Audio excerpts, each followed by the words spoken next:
আসসালামু আলাইকুম রহমতুল্লাহ বারাকাতুহু। আপুরা, আপনারা সবাই কেমন আছেন? আলহামদুলিল্লাহ, আমি ভালো আছি।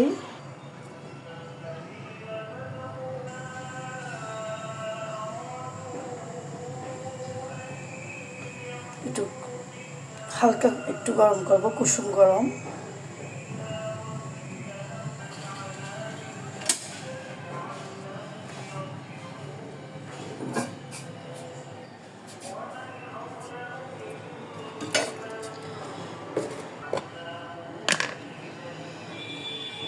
এখানে আমার ফ্রিজ থেকে আমি আধ ঘন্টা আগে বের করে গেছি। আমি এখানে আমার গ্রাইন্ডার করা আমলকি, কাঁচা হলুদ, মেথি, কালো জিরা, সাদা তিল, চিকন জিরা, মিষ্টি জিরা তা একসাথে গ্রাইন্ডার করে আমি রেখেছিলাম ফ্রিজে, কারণ আমি একবারেই বারবার করার চাইতে একবারেই করে ফেলেছি। আমি এখানে 1 চামচ দিয়ে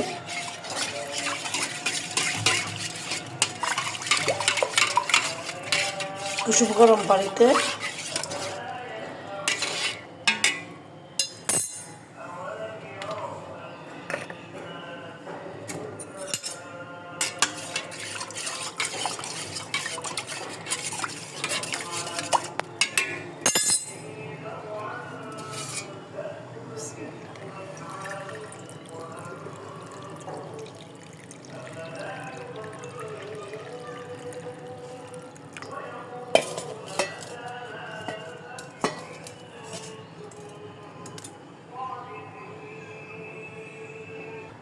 অনেকগুলো পড়ে গেছে, খেয়াল করি নাই। তো এটা আমি একটু লেবু দিয়ে তারপরে খাবো।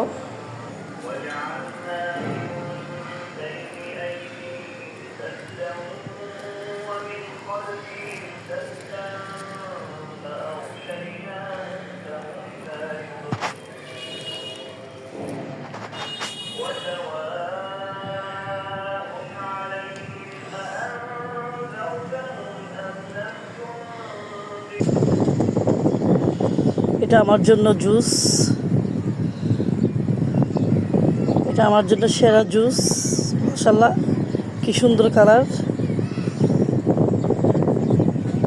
আসলে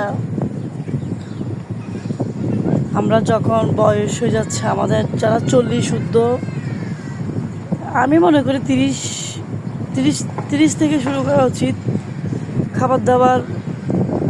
হ্যাঁ, আমরা ছেড়ে দুনিয়া খেতে পারি, ইচ্ছা করলে আমরা অনেক কিছু খেতে পারি, আমরা ফুডি হইতে পারি, আমাদের ইচ্ছা অনুযায়ী আমরা যা ইচ্ছা তা খেতে পারি। বাট পরবর্তীতে আমাদের যখন এক শরীরের মধ্যে একটা রোগ হয়ে যায়,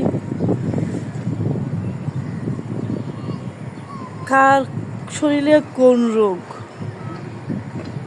কখন কিসের কারণে কখন বাসা বাঁধবে কেউ বলতে পারবে না। হঠাৎ কোন রোগে আক্রান্ত হয়ে যাবে, কিসের জন্য আক্রান্ত হয়ে যাবে, তখন শুধু ডাক্তার একটা কথাই বলবে, ওজন এবং খাওয়ার অনিয়মিত। কালকে আমার একজন নিকট আত্মীয় শুধুমাত্র লবণ কম খাওয়ার কারণে স্ট্রোক করেছে, ডিহাইড্রেট হয়ে গেছে। জানি না এটা শুধু লবণ কম, লবণের ঘাটতির কমের কারণে উনি স্ট্রোক করে চোখ ঝাপসা হয়ে গেছে, ঝিমাই গেছে, উনি নেতে গেছে। একেবারে নেতাইতে উনি কেউ বুঝতে পারে নাই। ওনাকে মেডিকেল নিতে উনি বেশিক্ষণ লাগে নাই, রাত 10টায় ওনাকে মেডিকেল নিয়ে গেছিল। রাত 3টার মধ্যেই উনি দুনিয়া বিদায় দিয়েছেন।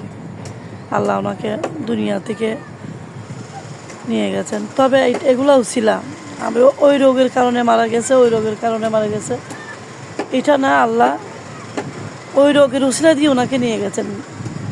এটা স্বাভাবিক কথা, একদম এভাবে বলতে হবে। কারণ পৃথিবী থেকে আল্লাহ মানুষকে নিয়ে যায় মৃত্যু দিয়ে নিয়ে যায়, কত রকমের মৃত্যু, অনাকাঙ্ক্ষিত মৃত্যু, যেটা আমরা আশা করি না। রোড অ্যাক্সিডেন্ট, আগুনে পোড়া, সামান্য দুর্ঘটনা, সামান্য মোবাইল ব্লাস্ট হয়ে যদি মানুষ মারা যেতে পারে, অথচ মোবাইল মানুষ কোটি কোটি কোটি কোটি কোটি জন মানুষ মোবাইল ইউজ করতেছে, এটা এরকম হলে তো সবাই মারা যেত। এই মোবাইল ব্লাস্ট করে গ্যাসের সিলিন্ডার সবার ঘরে ঘরে,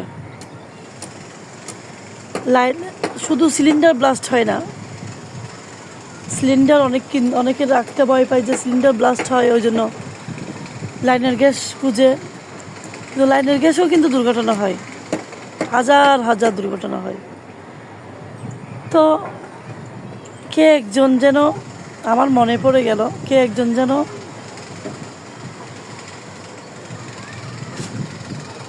আমি এটা খেয়ে নিই।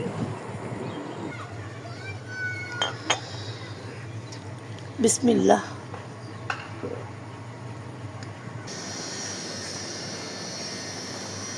শুকরিয়া, আলহামদুলিল্লাহ।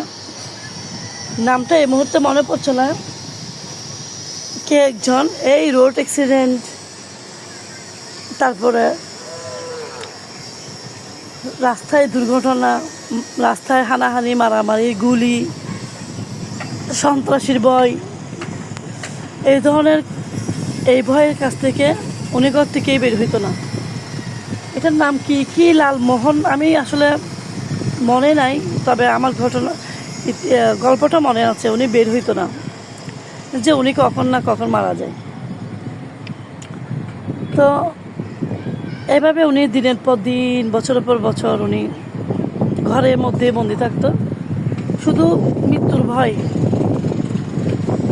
তো একদিন হঠাৎ ওনার নর্মালি ওনার বিছনায়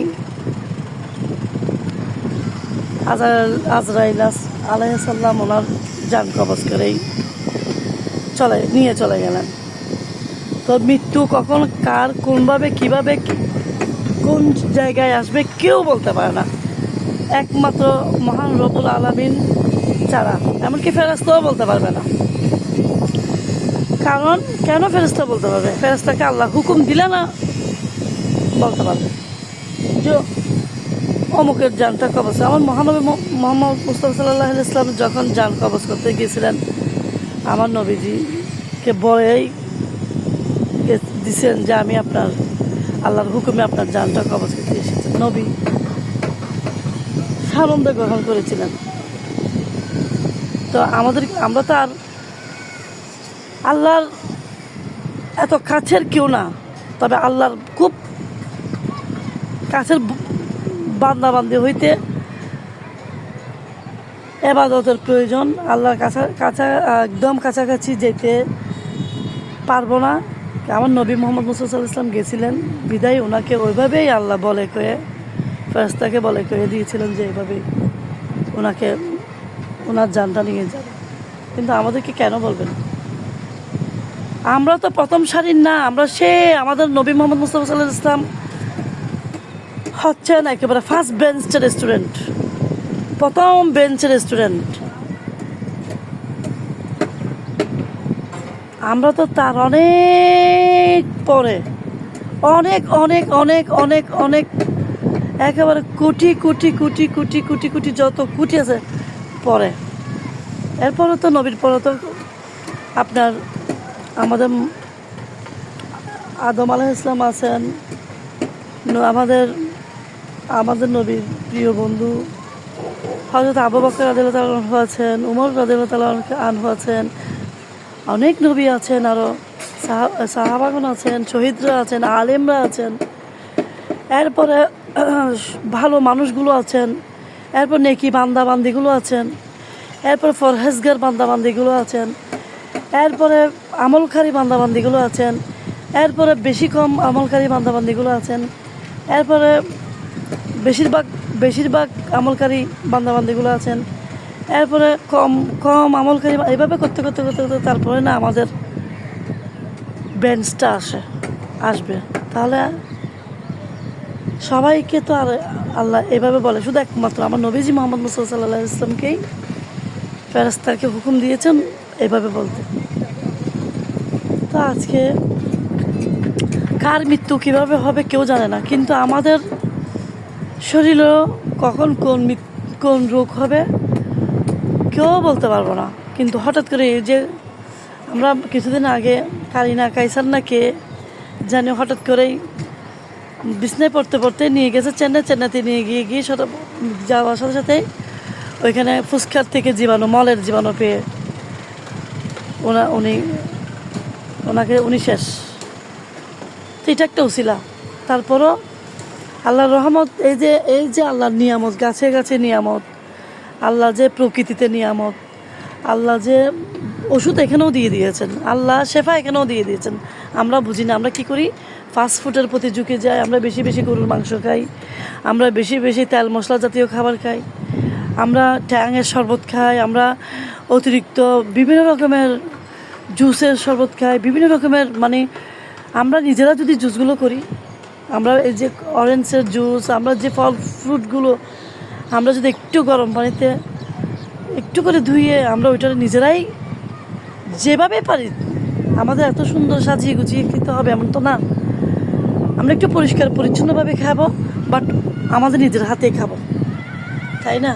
এভাবে খেলে আমাদের কি হবে, আমাদের একটু শরীর সচেতন হবে, আমাদের শরীরটাও একটু রিল্যাক্স পাইলো, আমরাও একটু ভালো থাকলাম। এই যে আমাদের অকালে মাথা ব্যথা, মাইগ্রেনের ব্যথা, শরীরের ব্যথা, হাড্ডিতে ব্যথা, ক্ষয়, অনেক রকমের রোগ। কিন্তু যখন রোগ হয়ে যাবে, আপনি খাচ্ছেন ঠিক আছে, যখন রোগ হয়ে যাবে আপনাকে আদর করে খাওয়াবে বন্ধুবান্ধব, আপনাকে আদর করে খাওয়াবে আপনার ফ্যামিলি মেম্বার্সরা, কিন্তু সচেতনটা আপনাকে হইতে হবে। কিন্তু যখন আপনি রোগে পড়ে যাবেন, আপনার ওই বন্ধুবান্ধবরা হয়তো আপনাকে বলবে, অমুকে মেডিকেলে চলে গেছেন, অমুকে হসপিটালিস্ট হয়েছে, এতটুকু বলতে পারবে। ফ্যামিলি মেম্বাররা আপনাকে নিয়ে দৌড়াদৌড়ি করবে, এতটুকুই। বাট আপনি যখন একটু একেবারে এমনভাবে নিতে যাবেন, আপনার যখন বাথরুমে যাওয়া, গোসল করা, খাওয়ার একেবারে প্রবলেম হয়ে যাবে, খেতে পারতেছেন না, আর তখন কিন্তু আপনার ফ্যামিলি মেম্বার আপনাকে নিয়ে অসন্তুষ্ট হয়ে যাবেন, অনীহা প্রকাশ করবে, দূর এক জ্বালায় পড়লাম। এই কথাগুলো যাতে শুনতে না হয়, কারোর উপর যাতে ডিপেন্ড হয়ে না যেতে হয়, আল্লাহর কাছে খালি বলবেন, আল্লাহ কারোর কাছে যাতে নত না হইতে হয়, একমাত্র আপনার কাছে নত হবে, এবং কারো মতাজি যাতে না হইতে হয়, কারো সেবা যাতে না পেতে হয়। আমার নিজের শরীরে আপনি আমাকে সেবার জন্য আমাকে দুটি হাত দিয়েছেন, দুটি পা দিয়েছেন, দুটি চোখ দিয়েছেন, আমার এগুলোরও সচল রাখুন, আমি যেন সচেতন থাকতে পারি, আমি যেন খাদ্য অভ্যাসগুলো পরিবর্তন করতে পারি। আসলে আপুরা, আমি কোনো পুষ্টিবিদ বা ডাক্তার না, আমি বললাম তো আমি একজন সাধারণ গৃহিণী। এই যে ঘর থেকে আমি বের হইতে পারি না, এই যে একটু নিচেই এখানেও বের হই না আমি এই জানালা দিয়ে এই যে প্রকৃতি দেখে দেখে আমি আপনাদেরকে সাথে একটু কথা বলি, কারণ আমি কারোর সাথে তেমন কথা বলতেও ইচ্ছা করে না, কারণ কথা বললেও ভয়, ঘরে মানুষ আসলেও ভয়, মানুষ আসলে কখন কার মনে কি মানে হয়ে যায়, কোন অপরাধে আমি না কি করে ফেলি, কি কথাতে কি কষ্ট দিয়ে ফেলি, কার সাথে কথা বলতে গিয়ে আমি গীবত করে ফেলি, ওই ভয়গুলো আমার কাজ করে। ওই কারণে আমি এখন কথা বলতে চাই না কারোর সাথে, কারো বাসায় আড্ডাও দিই না। হ্যাঁ যাই, আত্মীয়স্বজনের সাথে একটু কেমন আছে, হাই হ্যালো, এতটুকু। আমি মনে হয় এভাবেই আমি স্যাটিসফাই, আমি এইভাবেই আনন্দিত। কারণ কে কখন কি ভালো বললো দোষী হয়ে যাব, খারাপ বললো দোষী হয়ে যাব, একটা ইনফরমেশন দিলে বলো যে তুমি বলছো বিধায় এটা হয়েছে, তুমি না বলে এটা হইতো না। ওই সব কিছু এরকম, সব কিছু তো দোষী, যা মানে বর্তমান সমাজে সব কিছুতে আত্মীয় অনাত্মীয়, ঘরের ফ্যামিলি মেম্বারের সব কিছু তো দোষ ধরা শুরু হয়ে গেছে। এটা কালই চলতেছে এমন, জামানটাই চলতেছে এমন। তাই আমি এখানে বসে বসে নিজে ভিডিও করি। আগে হয়তো কথা বলতাম না, এমনি ভিডিও করতাম। আমি কোনো ব্যবসায়ী না, আমি কোনো ভিডিও এডিট করতে পারি না, সুন্দর লোকেশন নিতে পারি না, সুন্দর কথা বলতে পারি না। আমি খুব সাধারণ একটা অল্প শিক্ষিত একটা মেয়েও না, মহিলা। আমি আপনাদের সাথে এগুলো শেয়ার করতে পেরে আপুরা অনেক আমার ভালো লাগে। তাই আপনারাও নিজেরা খাদ্য সচেতন হন, 40 হয়ে গেলে খাদ্য সচেতন হন, যদি কারো উপর বোঝা না হইতে চান। তো আপনাদের সবার জন্য দোয়া রইল, আপনারা আমার জন্য দোয়া করবেন। ও আমা তৌফিক ইল্লা বিল্লাহ। আসসালামু আলাইকুম ওয়া রাহমাতুল্লাহি ওয়া বারাকাতুহু।